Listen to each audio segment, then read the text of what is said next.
Just a few hours ago, a federal judge overturned the CDC's eviction ban order.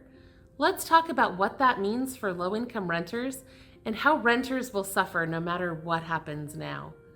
I'm Nicole from Low Income Relief, where we help millions of people make ends meet. At first, the eviction ban seemed like a great idea. I mean, what could be better than helping low-income families stay in their homes, right?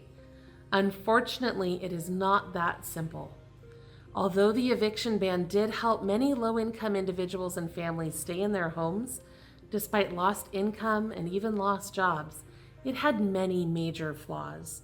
We heard from countless low-income individuals and families who were wrongfully evicted despite the federal ban on evictions. Even when it was in place, it wasn't adequate to truly protect low-income families.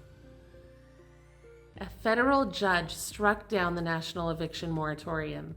The CDC's eviction ban was originally going to expire at the end of January, and then it was extended to the end of April, and then the end of June.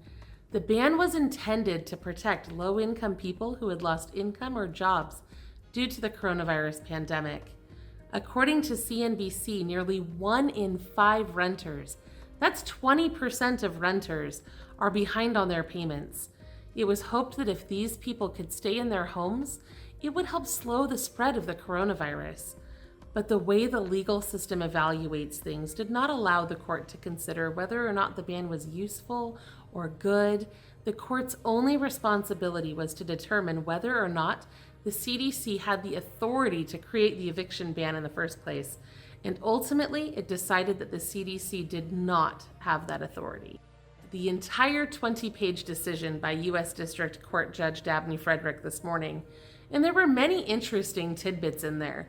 For example, the CDC order carried criminal penalties for individual landlords who illegally evicted their tenants.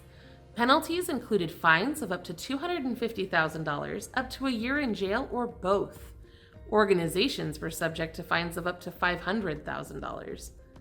In the last several months, at least 6 courts have considered various statutory and constitutional challenges to the CDC order. The judge wrote, "Because Congress withdrew its support for the CDC order on January 31st, 2021, the order now stands and falls on the text of the Public Health Service Act alone."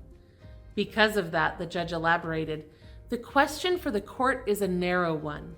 Does the Public Health Service Act grant the CDC the legal authority to impose a nationwide eviction moratorium? It does not. Because the plain language of the Public Health Services Act unambiguously forecloses the nationwide eviction moratorium, the court must set aside the CDC order." So what does this mean for low-income families that are relying on the eviction ban to stay in their homes? Unfortunately, the impact is not clear. Diane Yentel, the president and CEO of the National Low-Income Housing Coalition, was quoted by CNBC as saying, "Several court rulings have attempted to strike down the moratorium, but all had limited application. While this ruling is written more starkly than previous ones, it likely has equally limited application, impacting only the plaintiffs who brought the case." At the daily White House briefing, White House spokesperson Jen Psaki said the Department of Justice was reviewing the decision and would have more to say later in the day. It appears that the Justice Department may request a stay of the ruling, which would at least give people some time to brace for the changes that are coming. During her statement, she estimated that the eviction moratorium has prevented over 1.5 million evictions in 2020 alone. However, the decision rendered by the U.S. District Court judge clearly stated that the CDC order must be set aside for everyone, even though she also said that the CDC had requested that the vacator order only be applied to the landlords who sued in this case, the plaintiffs.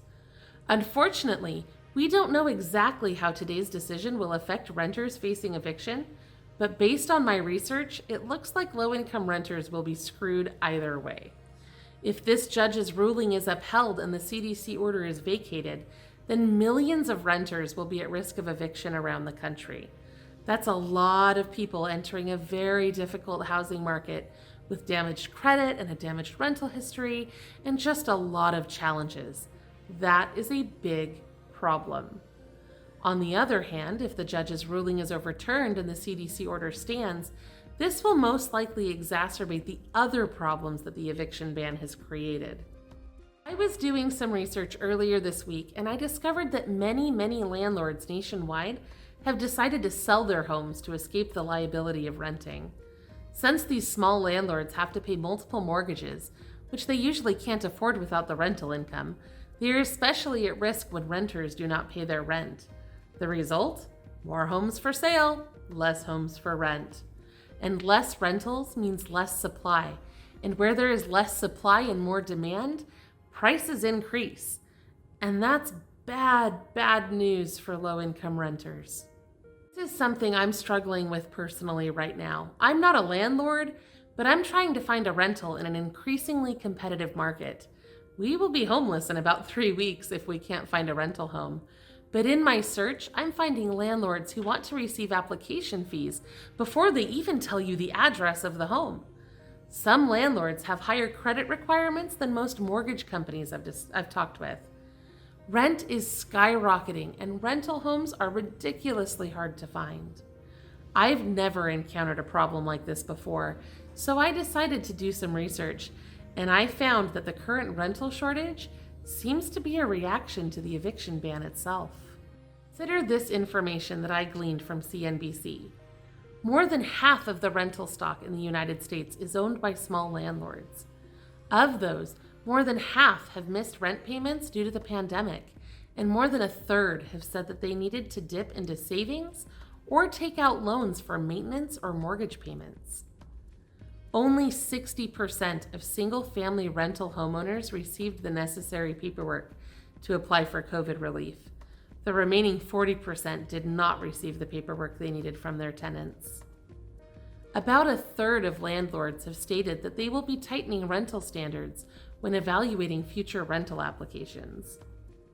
11%, that's more than 1 in 10, have had to sell at least one of their rental properties. He goes on to say that in the current housing market, which is seeing very high demand and a record low number of homes for sale, homes listed by landlords will likely sell to owner-occupants and evaporate from the rental housing stock. The pandemic-induced run on housing in the past year has caused the amount of rental stock to decrease by over 250,000 units.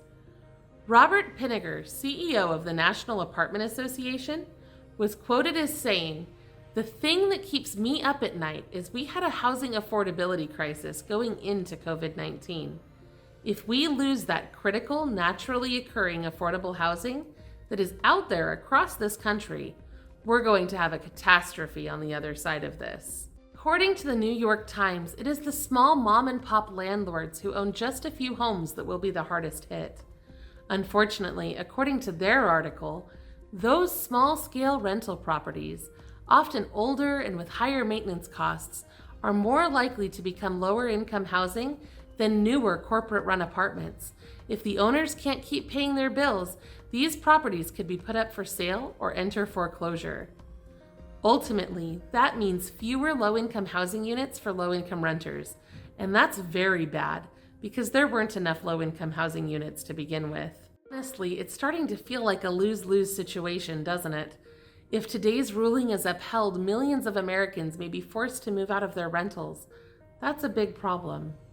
But if today's ruling is overturned, landlords, especially small mom-and-pop landlords who predominantly offer older, more affordable homes, may choose to sell their homes instead of renting them out, or they may become more strict about who they rent to, and that's also a big problem.